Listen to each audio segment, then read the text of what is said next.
que tu fuis la colère à venir aujourd'hui de Dieu, tu dois écouter la voix du Seigneur, tu te repens et tu obéis. Amen.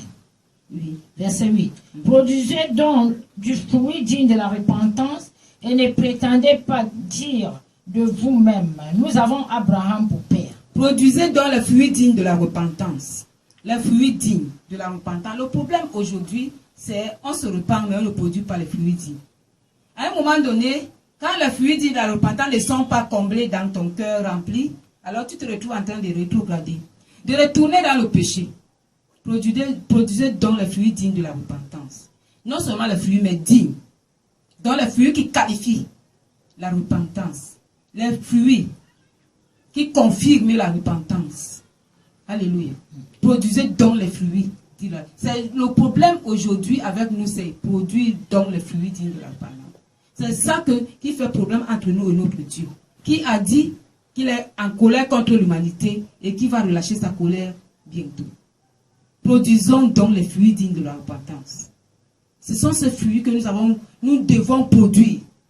Pour produire les fruits dignes de la repentance, nous devons nous détacher des choses de la sagesse terrestre.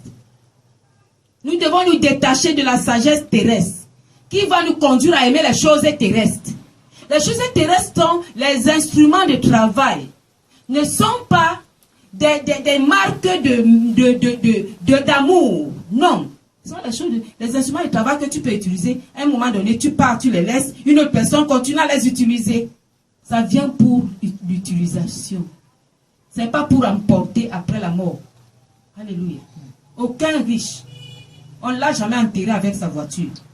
Parce que ça ne va plus le servir là-bas. Quand tu meurs, tout est fini, arrêté. Ici, dans le monde, sur la terre. Alors, produisons donc les fruits dignes de la repentance. À ne pas aimer les choses du monde. On est lié, attaché là-dedans. On voit les hommes et les femmes repentis dans l'église de Dieu, dans la maison de Dieu, qui s'habillent au-delà des mondains. C'est la repentance, ce sont les produits dignes, les fruits dignes de la repentance, frères, sœurs. Et la colère de Dieu est là. Dieu est en colère contre l'humanité, contre le monde entier, contre les hommes que nous sommes, contre toi, contre moi, contre nous. Nous devons nous repentir et produire les fruits dignes de la repentance. Ces fruits sont faciles à produire. Pour les produire, les sons que la chair souffre, pour que l'âme soit restaurée, pour aller vivre après la mort avec Jésus. Alléluia. Produisons donc les fruits dignes de la repentance. On voit quelqu'un qui dit qu'il s'est repenti. Il ne peut pas avoir un cœur de pardon. Quelqu'un qui dit qu'il va se repentir est toujours en train de sortir des paroles négatives dans la bouche. La langue, la bouche qui sort des choses, même dans la maison de Dieu. La maison de Dieu est devenue une maison, aïe. C'est là où tout le monde, on va voir qui est le plus grand. Qui est le plus grand.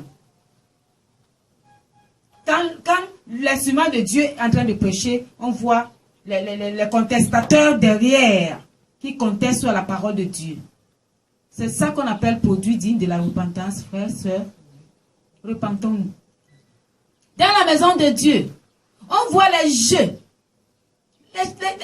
les choses terribles. On voit les querelles, en plein culte. Repentons-nous, frères et sœurs, dans la maison de Dieu.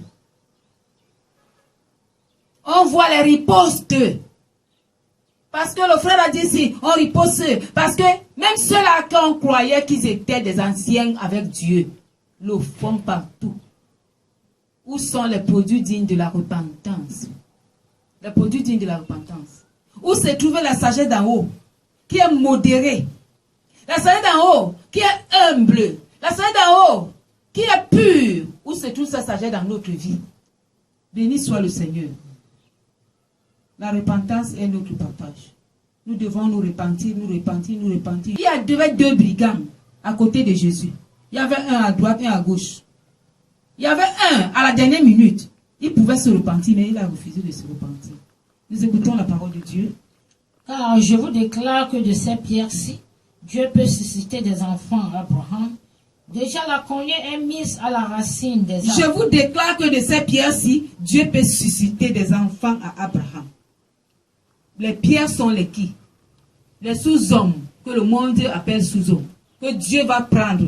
Il prend dans la boue pour transformer. Ceux-là qui savent qu'ils ne connaissent rien, pauvres en esprit, mais riches en bonté dans le cœur, en miséricorde. Au travers des pierres, Dieu va susciter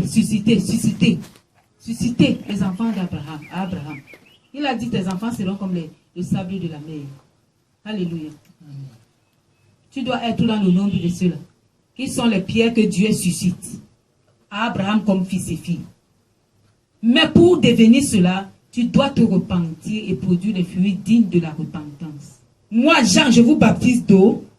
Pour vous amener à la repentance. Je vous amène à la repentance. Mais celui qui vient après moi est plus puissant que moi. Amen. Cela veut dire quoi? La voix de Dieu qui te parle t'amène à la repentance. Mais celui qui vient après moi est plus puissant que moi. Cela veut dire, après la repentance, tu dois rechercher en profondeur celui qui vient après la repentance qu'on appelle Jésus, qui est plus puissant. C'est-à-dire vivre comme Jésus, les traces de Jésus, vivre avec Jésus par Jésus. Il est plus grand que moi. Moi, je vous amène, moi Jean-Baptiste, je vous amène à la repentance. Mais celui qui vient après moi est plus grand que moi. Alors moi, je suis un homme. Je me limite à un niveau. Je vous enseigne la repentance. Je vous conduis à la repentance. Je vous incite à la repentance. De tout par tout ce que je fais. Avec tout ce que je fais. Mais il y a quelqu'un qui vient. Cela veut dire après la repentance, vient celui qui est plus grand. Qu'on appelle Jésus.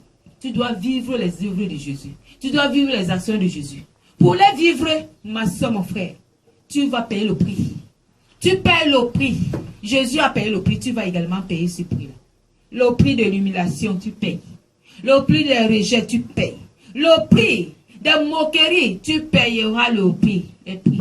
Il y a plusieurs sortes de prix que tu dois payer. Que nous devons payer, que je dois payer. Il est plus grand que moi. Qu'est-ce que Jean dit? Il est plus grand que moi.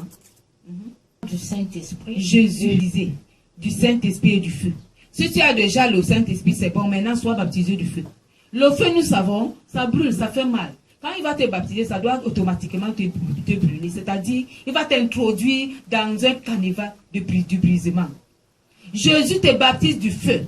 Tu dois entrer dans la source de feu de Jésus, qui n'est que l'accomplissement, la pratique de la parole de Dieu. Mais toute parole que tu dois pratiquer, il y aura un retour. C'est-à-dire la chair doit réagir. Il y a l'ennemi qui doit réagir. Il y a le prochain qui va réagir. Mais toi maintenant, tu dois rester ferme pour que, quels que soient les mouvements qui sont autour de toi, avec toi en toi, parce que tu es en train de pratiquer la parole de Dieu, parce que tu reçois le baptême de feu, que rien ne change ton état. Que rien ne change ta mentalité. Que rien ne change ton cœur, ta détermination avec Jésus. Que tu deviens stable. Tu restes debout.